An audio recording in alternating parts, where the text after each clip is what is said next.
ढोलकपुर के जंगल में लीला चिड़िया अपनी सास मीनू चिड़िया के साथ रहा करती थी।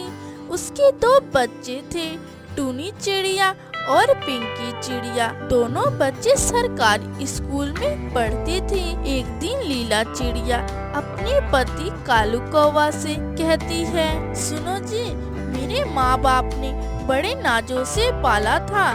मेरे हर नखरे उठाते थे, लेकिन तुमसे शादी करके मुझे क्या ही मिला। दिन भर गाजर के खेतों में मेहनत करके गाजर उगाती हूँ, लेकिन उसमें मुनाफा थोड़ा भी नहीं होता है। मैंने सोचा था मैं अपने बच्चों को अंग्रेजी स्कूल में पढ़ाऊंगी, वह तो संभव ही नहीं हुआ। इतने कम पैसों में मैं तो कहती हूँ इस खेती बाड़ी में कुछ नहीं रखा है। शहर चलो, वहाँ कोई काम ढूंढ लेंगे। लीला, तुम क्यों पागलों जैसी बातें कर रही हो? यहाँ की गाजर की खेती कौन देखेगा? माँ जी है ना, वे देख लेंगे। तुम बस शहर चलने की तैयारी करो।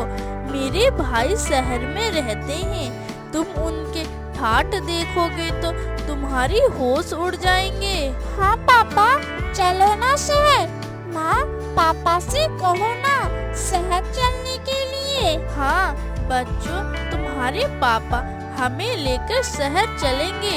देख लो जी, अब तो बच्चे भी शहर जाने की जिद कर रहे हैं। मैं कह देती हूँ, अगर शहर नहीं गए तो मैं आत्महत्या कर लूंगी और इन बच्चों को भी मार दूंगी।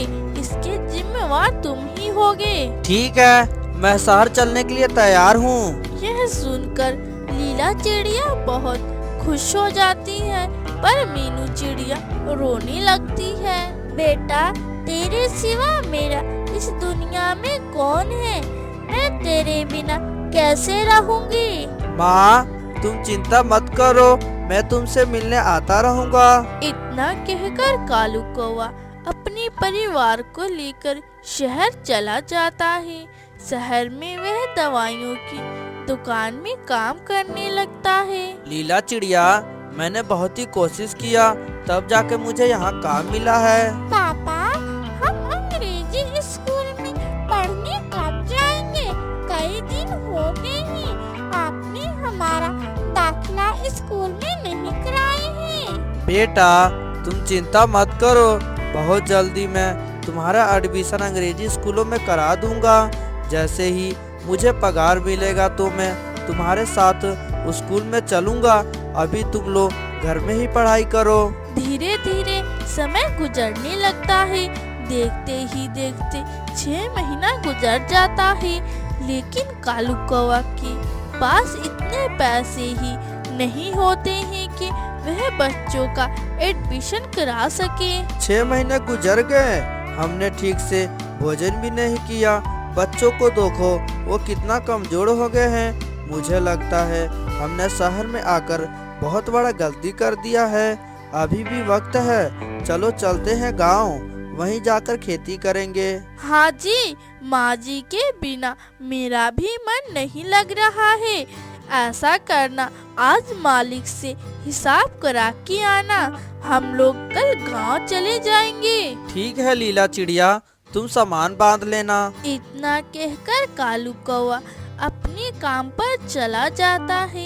काम करते करते उसे शाम हो जाती है।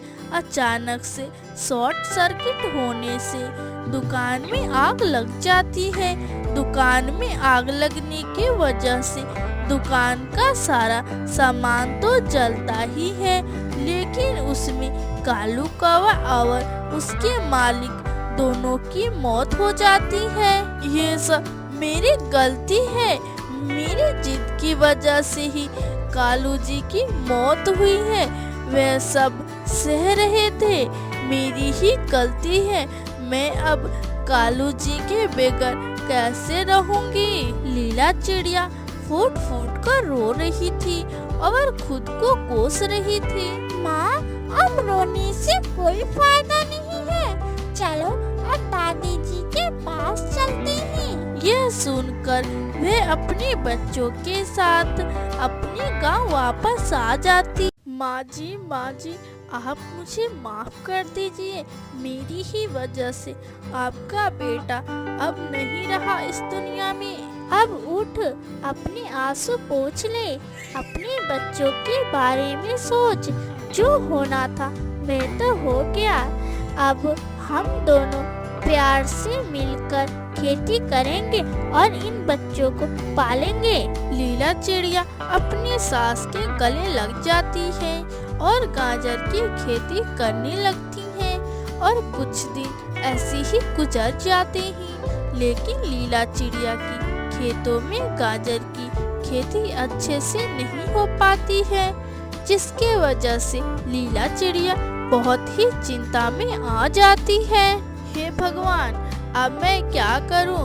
बच्चों का दाखिला भी स्कूल में करवाना है, लेकिन गाजर की खेती अच्छे से हो ही नहीं पा रही है। मुझे फलकनाथ जी से बात करनी होगी, उनसे पैसे उधार लेकर अपने बच्चों का दाखिला करा देती हूँ। लीला चिड़िया फलकनाथ सेठ के वहाँ जाती है और कहती है, सेठ जी कुछ पैसे उधार दे दीजिए, मैं आपको 1 महीने के अंदर वापस कर दूंगी। नहीं लीला चिड़िया, मैं तुझे पैसा उधार नहीं दे सकता। तेरे पति ने मुझसे पहले ही पैसे लिए, उसने वो भी मुझे वापस नहीं दिया। अब तू जा यहाँ से, तू मेरा दिमाग खराब मत कर यहाँ पर। लीला चिड़िया उदास मन से वहाँ से चली जाती है। रास्ते में लीला चिड़िया का दोस्त मिट्ठू तोता मिल जाता है। मिट्ठू तोता लीला चिड़िया को देखकर बहुत खुश होता है और उससे कहता है, अरे लीला चिड़िया, तुम यहाँ पर, और सब ठीक तो है ना? लीला चिड़िया उसे सारी बातें बता देती है। मिट्ठू तोता लीला चिड़िया से कहता है, अरे लीला चिड़िया, मेरा पिता भी खेत में ही काम करते थे और वो भी गाजर की ही खेती करते थे, लेकिन अब तो वो रहे नहीं। तुम मुझसे उसके बीज ले लो, यहाँ तुम्हारे काम आ जाएगा। अब मिट्ठू तोता लीला चिड़िया को गाजर के बीज दे देता है। अब लीला चिड़िया अपने खेतों में गाजर के बीज लगा देती है और कुछ ही दिनों में उसके खेतों में गाजर की फसल लहराने लगती है। उसे देखकर लीला चिड़िया बहुत खुश हो जाती है। वह गाजर को बेचकर अपने बच्चों का दाखिला अंग्रेजी स्कूल में करवा देती है और खुशी खुशी अपने परिवार के साथ रहने लगती हैं। दोस्तों, आप लोग मेरी वीडियो देखते हैं पर आप लोग मेरे चैनल को लाइक सब्सक्राइब नहीं करते हैं, तो प्लीज दोस्तों मेरे चैनल को लाइक सब्सक्राइब जरूर से कीजिए।